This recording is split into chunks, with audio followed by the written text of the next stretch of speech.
Hello everyone, welcome to the today's session of the tutorial. So let's begin with our class. So before beginning with the class, like before starting the class, let me give you an overview of the today's session. We'll discuss the vocabulary. Okay, apart from that, we'll discuss the article. After that we'll do a error detection question and a fillers question. Then आपके लिए मैंने हिंदी में भी article translate करके रखा है, so you can read it from here अगर आपको कुछ समझ में नहीं आता है इंग्लिश में, एंड इफ़ यू वांट कि आपको हिंदी में भी आर्टिकल पढ़ना है, सो मैंने हिंदी में भी ट्रांसलेशन करके रखा है. Here is your first slide, here is the second slide. ठीक है, तो इन दोनों स्लाइड में आपका हिंदी में भी आर्टिकल है. Okay, so without wasting any time let's begin with our class. ठीक है, सो टाइटल क्या कह रहा है आज के एडिटोरियल का? सेफ्टी फर्स्ट, मतलब सुरक्षा को हमें पहले स्थान पे रखना है. ठीक है, on Indian pharma products and drug safety India's regulators must ensure quality and safety of drugs. तो यहाँ पे ऑथर कह रहे हैं कि इंडिया का जो फार्मा प्रोडक्ट्स हैं, फार्मा प्रोडक्ट इज़ जो ये सारी दवाइयाँ होती हैं, ठीक है, दवाई गोलियाँ जो भी फार्मास्यूटिकल इंडस्ट्री से प्रोडक्ट्स जो भी बनते हैं उनको, और ड्रग सेफ्टी को क्या करना चाहिए? इंडिया का जो रेगुलेटर्स हैं, रेगुलेटर्स मतलब जो कंट्रोल करते हैं, तो जो भी इस फार्मा सेक्टर को रेगुलेट करते हैं, फार्मास्यूटिकल इंडस्ट्री को रेगुलेट करते हैं इंडिया में, इंडिया के जो रेगुलेटर्स हैं उनको फार्मा प्रोडक्ट्स पे और ड्रग सेफ्टी पे क्या इंश्योर करना चाहिए? उनको ये सुनिश्चित करना, इंश्योर करना है, सुनिश्चित करना. तो उनको क्या सुनिश्चित करना है?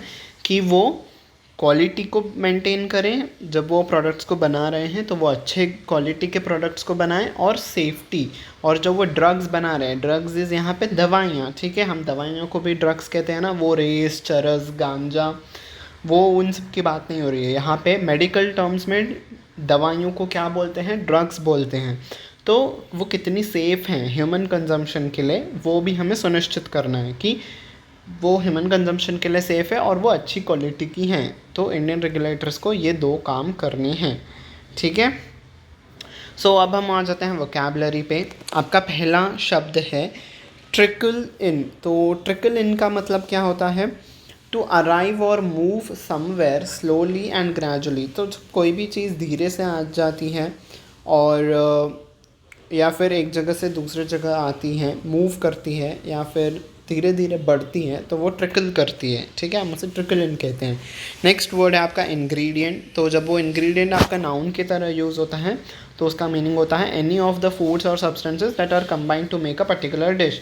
तो कोई भी किसी एक चीज़ को बनाने के लिए जो जो आपको सामान चाहिए रहता है, जब आप कोई डिश को प्रिपेयर करते हो तो उसमें जो भी उसमें चाहिए रहता है, सपोज़ नमक हो गया, ओके, कोरिएंडर हो गया, पानी हो गया, तो वो सारे, हल्दी हो गया, तो ये सारे आपके इंग्रेडिएंट्स हैं एक डिश को बनाने के लिए. तो वैसे ही कोई भी चीज़ को बनाने के लिए जो जो उसके कंपोनेंट्स लगते हैं फॉर्म होने के लिए, उसे हम इंग्रेडिएंट कहते हैं. ठीक है, नेक्स्ट वर्ड है आपका फ्लैग करना. फ्लैग तो वैसे तो वो झंडा होता है जब वो नाउन की तरह यूज़ होता है, पर जब वो वर्ब की तरह यूज़ होता है उसका मीनिंग होता है इंडिकेट करना. कोई भी चीज़ को इम्पॉर्टेंट करते हुए, अलग से दिखाते हुए, इंडिकेट करते हुए जब आप दिखाते हैं तो आप उसको फ्लैग कर रहे हैं. ठीक है, नेक्स्ट वर्ड इज़ कंटामिनेटेड. जब वो कंटामिनेटेड जब एडजेक्टिव की तरह आपका वो वर्ड यूज़ होता है तो उसका मतलब होता है have been made impure by exposure to और एडिशन ऑफ पॉइजनस और पोल्यूटिंग सब्सटेंस. तो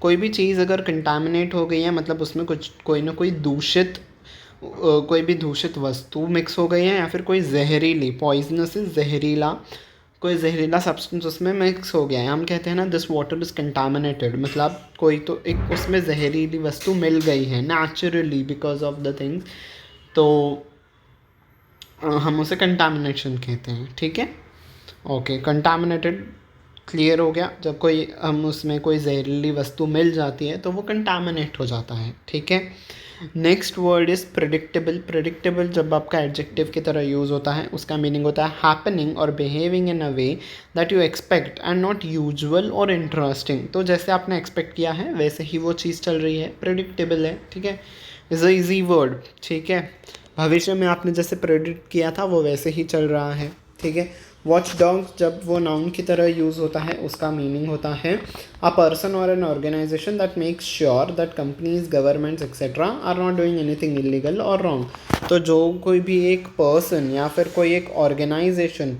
ये मेक श्योर करता है, मतलब ये सुनिश्चित करता है कि जो कंपनीज़ हैं, जो गवर्नमेंट्स हैं, वो कोई भी इलीगल चीज़ को नहीं कर रही हैं।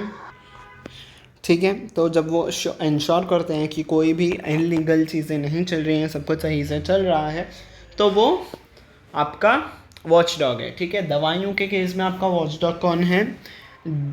कंट्रोलर आपका डीजीसी है। ठीक है, drugs regulator authority of India. वैसे ही जो आपकी कंपनीज़ में जो शेयर का सारी चीज़ें चल रही हैं या नहीं, कंपनी सारे रूल्स एंड रेगुलेशंस को सही से फॉलो कर रहे हैं या नहीं, तो वो कौन इंश्योर करता है? सेबी। तो कंपनीज़ के लिए कंपनीज़ का वॉच डॉग कौन हुआ? सेबी हो गया। ठीक है, समझ में आ गया वॉच डॉग का मीनिंग आपको? Okay, next is anaesthetic. Anaesthetic का मतलब क्या होता है? अन एनेस्थेटिक और is a drug use to induce anaesthesia. देखो, एनेस्थीसिया का तो मतलब होता है नशा। जब आपको कोई नशा देता है, जब आपका कहीं पे भी जब आपका गॉड फॉरबिड सपोज किसी का ऑपरेशन हो रहा है, तो उस पार्ट को जब वो सुंद कर देते हैं, ठीक है, उस सुंद करने को कहते हैं अनस्थीसिया। उसके अनस्थीसिया देना, उसे अनस्थेटिक कर देना। ठीक है, तो सुंद करना, वो जो सब्सटेंस होता है, वो जो आपको ड्रग दी जाती है, वो अनस्थीसिया होती है। ठीक है, उस ड्रग को हम अनस्थीसिया कहते हैं। In other words, to result in a temporary loss of sensation और अवेयरनेस। तो आपका उस पार्ट से वो सेंसेशन चला जाता है। सपोज आपको पैर पे अनस्थीसिया दी गई, किसी का पैर का ऑपरेशन हो रहा है, तो अगर उसे पैर पे अनस्थीसिया दी जाती है तो अनस्थेटिक इंजेक्शन होती है। अब इंजेक्शन के थ्रू आपको वो सब्सटेंस आपके बॉडी में डाला जाता है, तो वो पार्ट आपका सुंद हो जाता है। आपका वहाँ पे अवेयरनेस नहीं रहता है, आपका वहाँ पे कुछ भी कर लो आपको उस पर फील नहीं होता है। तो वहाँ पे जिससे आपको दर्द ना हो, इसीलिए आपका वहाँ से और फिर वहाँ पे वो आपका अनस्थेशिया दिया जाता है, फिर आपका ऑपरेशन किया जाता है वहाँ पे। ठीक है, that is called as anaesthetic. ठीक है, ओके, अब हम आ जाते हैं अपने आर्टिकल पे। Reports of drugs manufactured in India causing severe harm and dozens of patient deaths from across the world continue to trickle in the latest being the deaths of 2 patients in Sri Lanka who were administered Indian made anesthetic drugs। ठीक है, तो यहाँ पे author हमें information दे रहे हैं कि reports आ रही हैं कि जो ड्रग्स मैन्युफैक्चर की गई हैं इंडिया में, वो क्या कर रही हैं? कॉजिंग मतलब टू हैपन। तो क्या हो रहा है उन ड्रग्स से? सीवियर हार्म, बहुत क्षति पहुंच रही है। हार्म इज़ नुकसान, बहुत ही क्षति पहुंच रही है और लोगों को बहुत ही प्रॉब्लम्स हो रही हैं। And dozens of patient, dozens मतलब इन मल्टीपल ऑफ 12। ठीक है, एक डज़न का मतलब होता है 12 यूनिट्स। ठीक है, 12 यूनिट्स का मतलब होता है एक डज़न। तो डजन्स आ गया ना यहाँ पे, देखो एस है ना, तो समथिंग मल्टीपल ऑफ 12 के 12 के मल्टीपल में लोग पेशेंट्स की डेथ हुई है अक्रॉस द वर्ल्ड, मतलब पूरे विश्व में इंडियन मेडिसिन को खा के कुछ मल्टीपल ऑफ 12 लोगों की डेथ हुई हैं। कंटिन्यू टू ट्रिकल इन मतलब हमने ट्रिकल का मतलब पढ़ा था ना, slow and gradual increase in something. तो धीरे धीरे इन डेथ्स का धीरे धीरे बढ़ोतरी हो जा रही है। इंडिया से जो मैन्युफैक्चर हुई है ड्रग्स, वो खा के जो लोग मर रहे हैं, वो उसमें धीरे धीरे वृद्धि होती जा रही है। ठीक है, इन द लेटर और जो लेटेस्ट अभी इंसिडेंट हुआ है, बीइंग डेथ्स ऑफ 2 पेशेंट्स इन श्रीलंका। अब हाल ही में 2 पेशेंट्स की डेथ हो गई श्रीलंका में, और उनकी डेथ कैसे हो गई थी? Who were administered Indian made anaesthetic drugs.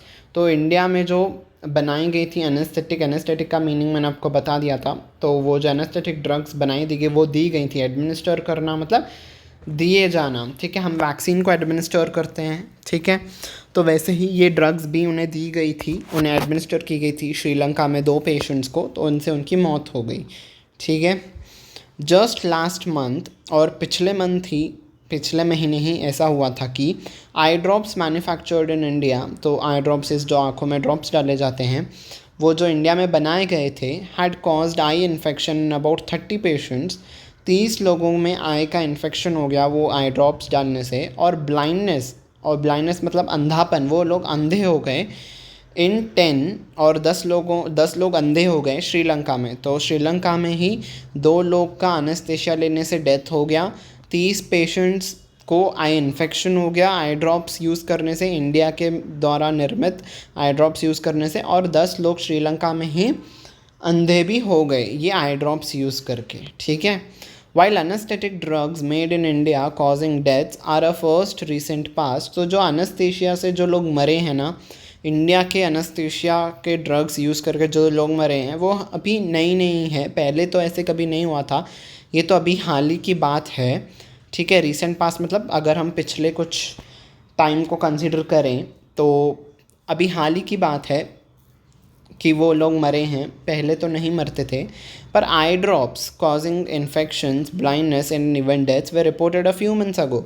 ये अनेस्थीसिया वाली बात तो अभी हाल ही की है, पर ये आई ड्रॉप से इन्फेक्शंस होना, अंधे हो जाना, वो आई ड्रॉप्स यूज़ करके लोगों की मौत हो जाना इंडिया के द्वारा ड्रग्स इस्तेमाल करते हुए जो इंडिया में मैन्युफैक्चर किए, तो ये तो पिछले कुछ महीनों से हमें दिखाई भी दे रहा है, मतलब इसके केसेस पिछले महीने आए गए हैं हमारे सामने, ठीक है। इन द यूनाइटेड स्टेट्स में ऐसे मामले आए थे, ये सारे मामले दिखाई दिए गए थे, पर अनेस्थीसिया का तो अभी रिसेंटली ही हमें दिखाई दिया गया है। With the Atlanta based centres for Disease control and prevention. तो ये एटलांटा बेस्ड मतलब एटलांटा में स्थित है ये ऑर्गेनाइजेशन, ठीक है। तो ये इन्होंने क्या किया इस ऑर्गेनाइजेशन ने, फाइंडिंग अ हाईली, तो इन्होंने क्या फाइंड किया उस सैम्पल्स में जिससे लोगों की मौत हुई, कि उन्होंने फाइंड किया कि a highly drug resistant bacteria in them. तो इन सारी दवाओं में क्या मौजूद था, एक ड्रग रेजिस्टेंट मतलब उस पर वो जो एक बैक्टीरिया था उन सारी दवाइयों में जो कि वो ड्रग रेजिस्टेंट था। रेजिस्टेंट मतलब आपके वो कोई भी चीज़ आप पे काम नहीं करती है, तो उस बैक्टीरिया पे वो कोई भी दवाई काम ही नहीं कर रही थी, ठीक है। जो बैक्टीरिया उन इंसानों में इन्फेक्शन कॉज कर रहा था, उस बैक्टीरिया पे दवाई, कोई भी दुनिया की दवाई काम ही नहीं कर रही थी, ऐसा बैक्टीरिया उन दवाइयों में पाया गया था। और वो दवाइयाँ खा के लोग अंधे हो गए, इन्फेक्शंस हो गए, कितने लोग तो मर ही गए, ठीक है। तो ऐसा इस ऑर्गेनाइजेशन ने पाया, centre for Disease control and prevention. तो इस ऑर्गेनाइजेशन ने, जो कि एटलांटा में स्थित है, इन्होंने अपने रिपोर्ट्स में ये पाया, ठीक है। The series of adverse reports against drugs produced in India began last year. तो ये जो घटनाक्रम है किस चीज़ का, कि भारत द्वारा निर्मित दवाइयाँ खा के जो लोग बीमार पड़ रहे हैं या मर रहे हैं, ये सिलसिला पिछले साल से स्टार्ट हुआ, जब the World Health Organisation linked the deaths of at least 70 children in Gambia. तो पिछले साल जब WHO ने 70 बच्चों की जब मौत हुई थी गाम्बिया में फ्रॉम एक्यूट किडनी इंजरी के उनको किडनी इंजरी हो गई, इसीलिए 70 बच्चे मर गए टू कफ सिरप्स। तो उन्होंने जो कफ सिरप्स ली थी और वो इंडिया के द्वारा मैन्युफैक्चर्ड थी वो कफ सिरप्स, तो वो कफ सिरप्स पीने से क्या, कफ इज़ खांसी की दवाई, ठीक है, सिरप इज़ दवाई, कफ इज़ खांसी। तो ये जो खांसी की दवाई इंडिया ने बनाई थी वो गाम्बिया में उन्होंने एक्सपोर्ट किया इंडिया ने। तो गाम्बिया में कुछ 70 बच्चों ने वो जो दवाई ली थी तो उससे उन्हें किडनी इन्फेक्शन हो गई, ठीक है, और वो मर भी गए, ठीक है। तो WHO ने इसे लिंक किया इस इंसिडेंट को कि हाँ ये इंडिया में मैन्युफैक्चर्ड है दवाइयाँ और इसीलिए ही कुछ उसमें मिला हुआ है और इससे उन बच्चों की मौत हुई है। तो ये सिलसिला तब से स्टार्ट हुआ है, ठीक है, मतलब पिछले साल से ये इंसिडेंट्स आ ही रहे हैं, ठीक है। द कल्प्रिट इज़ गुनहगार, ठीक है। तो इन सब के पीछे मेन किस चीज़ का हाथ था, किस इंग्रेडिएंट इज़ जो सामग्री, किस वस्तु का, किस एलिमेंट का हाथ था कि वो 70 बच्चे मर गए। इन द सिरप, उस सिरप में क्या वो चीज़ थी जिससे लोग मर गए, was डाइथेलाइन glycol and ethylene glycol. तो ये जो 2 सब्सटेंस हैं, ठीक है, अभी हमें इनके डीप में नहीं जाना, आपको बस याद रखना है कि ये कुछ 2 केमिकल्स हैं, ठीक है, डेडली केमिकल्स हैं ये दोनों, used as a cheaper substitute is पर्याय, ठीक है। अभी ये चीज़ नहीं है तो हम इसके बदले ये यूज़ कर रहे हैं, तो वो आपके लिए सब्सटीट्यूट है, ठीक है। तो किसके लिए सब्सटीट्यूट है? प्रोपेलाइन ग्लाइकॉल। तो आपको प्रोपेलाइन ग्लाइकॉल यूज़ करना है, पर वो एक आपको सस्ते दाम में उसके बदले आपको डेथलाइन ग्लाइकॉल मिल जाता है और एथिलाइन ग्लाइकॉल मिल जाता है, तो आप दवाइयों में वो मिला देते हो, ठीक है। And that should never have been found in any medicine. तो ये जो दोनों केमिकल्स हैं, diethylene glycol and ethylene glycol, ये आपके दवाइयों में कभी भी नहीं पाने चाहिए थे, पर आपके दवाइयों में ये पाए गए थे। So this was made clear by the WHO।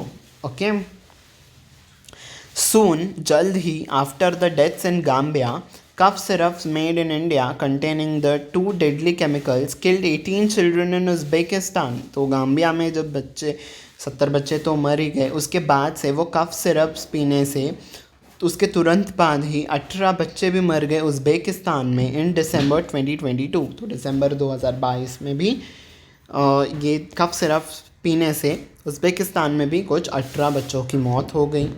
Okay, in and April this year. तो ये कफ सिरप से मरने का जो सिलसिला था, ये कब जाके ख़त्म हुआ? इस साल अप्रैल में ये ख़त्म हुआ, जब Indian made cough syrup was again in the news. फिर से कुछ ऐसा इंसिडेंट हुआ कि ये कफ सिरप वाला सिचुएशन फिर से न्यूज़ में आ गया। व्हेन WHO ने ये फ्लैग किया मतलब इंडिकेट किया that contaminated drugs found in the Marshall islands and Micronesia. तो मार्शल आइलैंड्स में भी कफ सिरप्स में ये कंटामिनेटेड ड्रग्स मतलब ये दूषित दवाइयाँ मिली आपके इंडिया के द्वारा निर्मित, और माइक्रोनेशिया में भी ये दवाइयाँ मिली जो कि इंडिया के द्वारा निर्मित की गई थी और वो दूषित थी, कंटामिनेटेड थी, ठीक है। द कंटामिनेशन, और ये जो कंटामिनेशन ये जो दूषितपन था, ये किसने आइडेंटिफाई किया? ये किसके द्वारा किया गया? Bye the Australian regulator. तो ऑस्ट्रेलिया के जो ड्रग रेगुलेटर हैं, ठीक है, जैसे इंडिया के ड्रग रेगुलेटर DGCI है, वैसे ऑस्ट्रेलियन के रेगुलेटर ने ये फाइंड किया कि मार्शल आइलैंड्स और माइक्रोनेशिया में भी ये ड्रग्स पाए गए हैं, ठीक है, और वो कंटामिनेटेड है, ठीक है। Diethyl glycol contaminated drugs have led to at least 5 incidents of poisoning. 5 लोगों में जहर फैल गया डेथलाइन अल्कोहल का कंजम्पशन करने से। कहाँ पे ये पॉइजनस मतलब जहर फैल गया, किन शहरों में वो लोग रह रहे थे? चेन्नई में रह रहे थे, मुंबई में रह रहे थे, बिहार में रह रहे थे, गुरुग्राम में रह रहे थे और जम्मू में रह रहे थे। तो इन शहरों में लोगों में जिन्होंने कंज्यूम किया, ऐसे 5 इंसिडेंट्स हमारे सामने आ गए कि उनमें भी जहर फैल गया बिटवीन 1972 एंड 2020। तो 1972 और 2020 से बीच में इस रेंज को हम कंसिडर करें तो इस रेंज में 5 ऐसे इंसिडेंट्स आए इन शहरों में से जहाँ पे ये डाइथाइल ग्लाइकोल कंजम्पशन करने की वजह से लोगों में पॉइजन फैल गया, ठीक है। The conduct of the Indian drug regulator even since WHO first raised a red flag in October last year has been on predictable lines, ठीक है।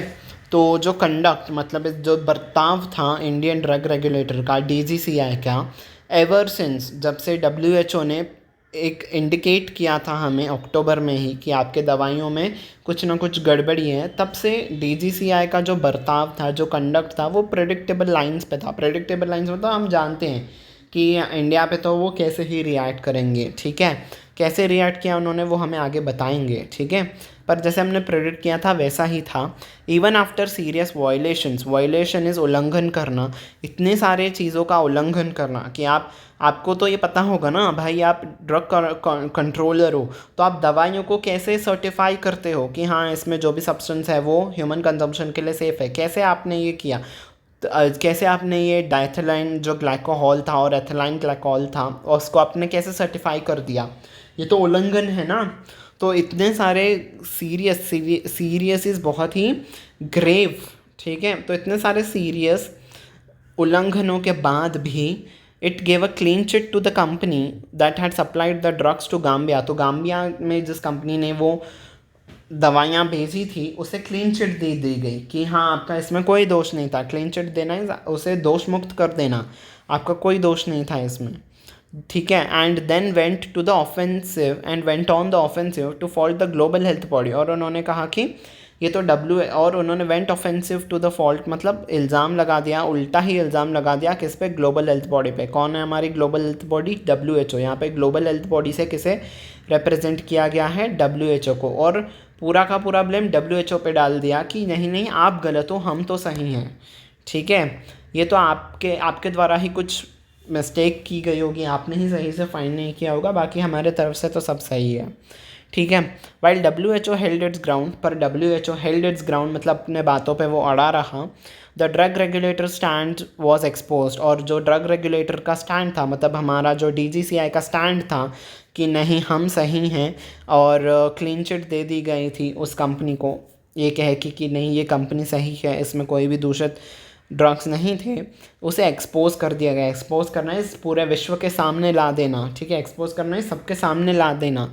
तो WHO ने एक्सपोज कर दिया इस बात को भी कि ड्रग रेगुलेटर्स की जो वो बात थी वो झूठ थी।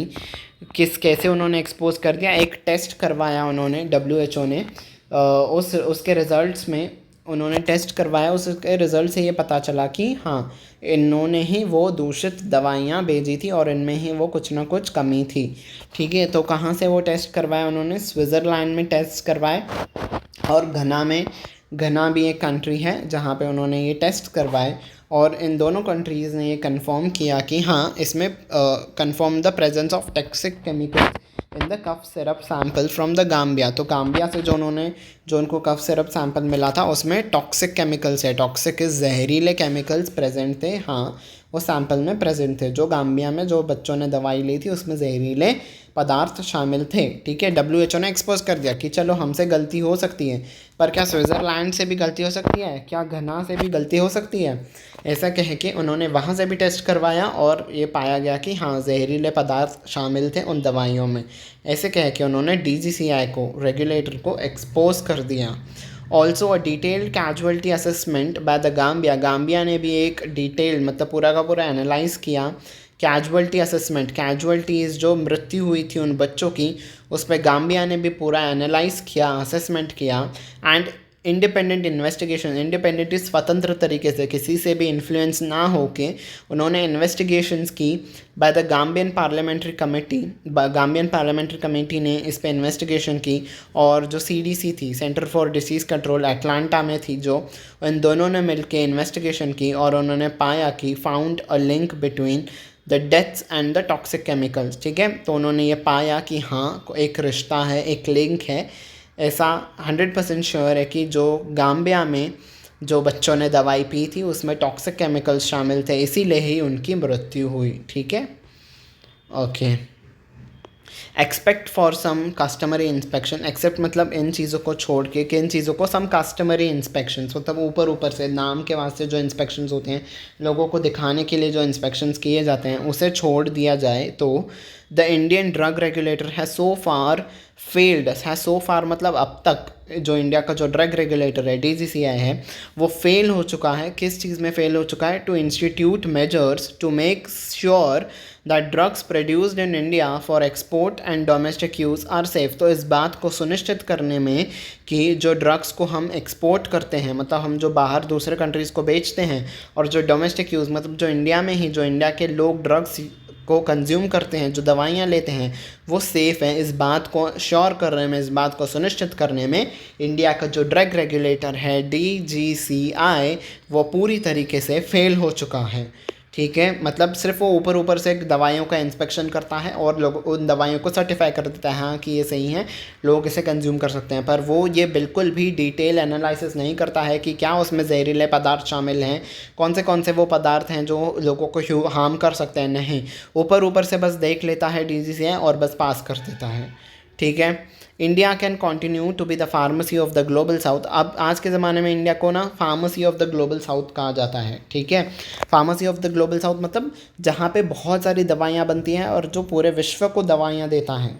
ठीक है, इंडिया पूरे विश्व को दवाइयाँ सप्लाई करता है, तो इसलिए इंडिया को pharmacy of the global south भी कहा जाता है वो। और वैक्सीन जैसे कि हमने देखा था कई सारे देशों को इंडिया ने एक्सपोर्ट किया था, उसके वजह से भी इंडिया को ग्लोबल साउथ कहा जाता है।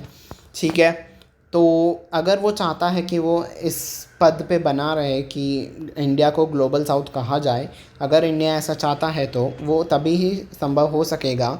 ओनली इफ़ मतलब तभी ही ये संभव होगा अगर the regulator begins to behave like a watch dog. और जो रेगुलेटर है हमारा DGCI, वो बिगिन्स मतलब शुरुआत कर देगा कैसे बिहेव करना इस कैसे वो कंडक्ट करेगा अपने आप को एज अ वॉच डॉग। ठीक है, वॉच डॉग का काम क्या होता है? ये सुनिश्चित करना कि कोई भी इलीगल चीज़ नहीं हो रही है, सारी की सारी चीज़ें सही से चल रही हैं या नहीं। अगर वो वॉच डॉग की तरह अपने इस काम को पूरा करेगा टू एंश्योर ड्रग सेफ्टी, और वो इंश्योर करेगा कि हाँ जो ड्रग्स बनाई जा रही हैं वो सेफ़ हैं, तो ही इंडिया को ग्लोबल साउथ की फार्मेसी कहा जाएगी। And not as the facilitator of the pharma industry. Facilitator मतलब जो आपको सपोर्ट करता है कि हाँ हाँ आप ये काम करो, हम आपको सपोर्ट करते थे, चाहे वो बात सही हो या ना हो, पर हम आपको सपोर्ट करेंगे। आप DGCA आपको ऐसा नहीं करना है, हाँ हमें एक्सपोर्ट करना है तो हम आपको सपोर्ट कर रहे हैं, हाँ हम आपको सर्टिफिकेट दे देंगे, आप बस दवाइयाँ बनाओ एक्सपोर्ट कर दो। अरे नहीं, आपको वॉच डॉग बनना है। आपको ये सुनिश्चित करना है कि जो दवाइयाँ बन रही हैं उसे सही से आपको चेक करना है कि वो सेफ़ हैं या नहीं। बस फैसिलिटेटर नहीं बनना है, वॉच डॉग भी बनना है। अगर ऐसा बनोगे, ऐसे करोगे तो ही आपको इंडिया को pharmacy of the global south कहा जाएगा, वरना ये भी आपसे छिन जाएगा। ठीक है, सो this was it for the today's session. तो पूरा का पूरा जो इंडिया का जो ड्रग्स एंड कंट्रोलर रेगुलेटर है, DGCI जो है ड्रग रेगुलेटर, उसे पूरा का पूरा ऑथर ने क्रिटिसाइज़ किया है, उनके एक्शंस को क्रिटिसाइज़ किया है, और ये कहा गया है कि उनको सेफ्टी इंश्योर करनी ही होगी। So critical is the tone of the today's article. ठीक है, अब हम करते हैं एक एरर डिटेक्शन का क्वेश्चन। ठीक है, आपको बताना है इन 5 सेंटेंस में, ABCDE 5 सेंटेंसेस हैं, यहाँ पे कहाँ पे है एरर आपको बताना है। ठीक है, ये जो दो क्वेश्चंस मैं आपके लिए आज लाया हूँ, ये आपके बैंक एग्ज़ाम्स में स्पेशली इस तरीके से पूछे जाते हैं। सो मैंने आपको इस सेशन को आपके लिए पूरा कॉम्प्रिहेंसिव रखने के लिए कोशिश की है। हमने आर्टिकल डिस्कस किया, हमने वोकैबुलरी डिस्कस की, मैंने आपको हिंदी में भी आर्टिकल का ट्रांसलेशन दिखा दिया। तो आपको ये आर्टिकल जितना ज़्यादा हेल्पफुल आपके लिए जितना मैं बना सकूँ मैंने वो बनाया है। ठीक है, सो प्लीज़ फोकस के साथ इस पूरे सेशन को देखिएगा, एंड तक बने रहिएगा। ठीक है, although we are in the last leg of this session. ठीक है, okay, so where is the error, जल्दी से मुझे बताइए। Yes, the error is here in the sentence B. देखो in end April this year India made cough syrup। देखो इस cough syrup के लिए हमें ना यहाँ पे एक ही तो कफ सिरप है, वो एक ही तो सिरप था जिसको कंज्यूम करने से वो मर गए। ठीक है, तो यहाँ पे आपका वॉज हेल्पिंग वर्ब आएगा। ठीक है, सब्जेक्ट वर्ब एग्रीमेंट के हिसाब से आपका यहाँ पे वॉज आएगा, ना कि वर आएगा। ठीक है, वॉज आपका सिंगुलर हेल्पिंग वर्ब होता है, वर आपका प्लूरल हेल्पिंग वर्ब होता है। ठीक है, ये आपका प्लूरल होता है। ठीक है, तो हमें यहाँ पे सिंगुलर हेल्पिंग वर्ब चाहिए, तो इसलिए हम यहाँ पे वॉज लगाएंगे। तो कफ सिरप के लिए यहाँ पे आपका आ जाएगा वॉज। ठीक है, तो cough syrup was again in the news, तो यही कफ सिरप न्यूज़ में था, ये एक ही कफ सिरप था, इसलिए हम यहाँ पे वॉज लगाएंगे। ठीक है, so India made cough syrup was again in the news. WHO flagged the contaminated drugs found in the Marshall Islands और Micronesia. The contamination was identified by the Australian regulator. So यहाँ पे सब सही था, बस यहीं पे वो एरर था। सो पार्ट बी में आपका एरर था। अब आप जाता है फिलर्स, तो आपको इन 5 शब्द में से यहाँ पे क्या सही से फिट हो जाएगा वो मुझे आपको बताना है। ठीक है, तो ये सारे सेंटेंस देखो मैंने आज के आर्टिकल में से ही लिए हैं, तो ये आपका कंसंट्रेशन लेवल भी टेस्ट करेगा कि आपको कितना सही से आपने पढ़ा है। ठीक है, तो just last month eye drops manufactured, आपका ऑप्शन है सी, जो इंडिया में मैन्युफैक्चर की गई थी, मैन्युफैक्चर इज़ निर्मित, तो जो इंडिया में निर्मित थी आई ड्रॉप्स, उससे क्या होगा, उससे ही लोगों को आई इन्फेक्शन हुआ था। कितने 30 पेशेंट्स में आई इन्फेक्शन हो गया और 10 लोगों को ब्लाइंडनेस हो गया। तो इंडिया के द्वारा जो निर्मित की गई थी, ठीक है, जो इंडिया में बनाई गई थी, मैन्युफैक्चर इज इंडिया द्वारा निर्मित। डिस्ट्रॉय करना इस पूरी तबाही कर देना, इंडिया ने कोई तबाही नहीं की थी आई ड्रॉप्स की। कैटलिस्ट इज जो आपको सपोर्ट करता है केमिकल रिएक्शन फॉर्म करने में, तो वो भी यहाँ पे नहीं आ सकता है।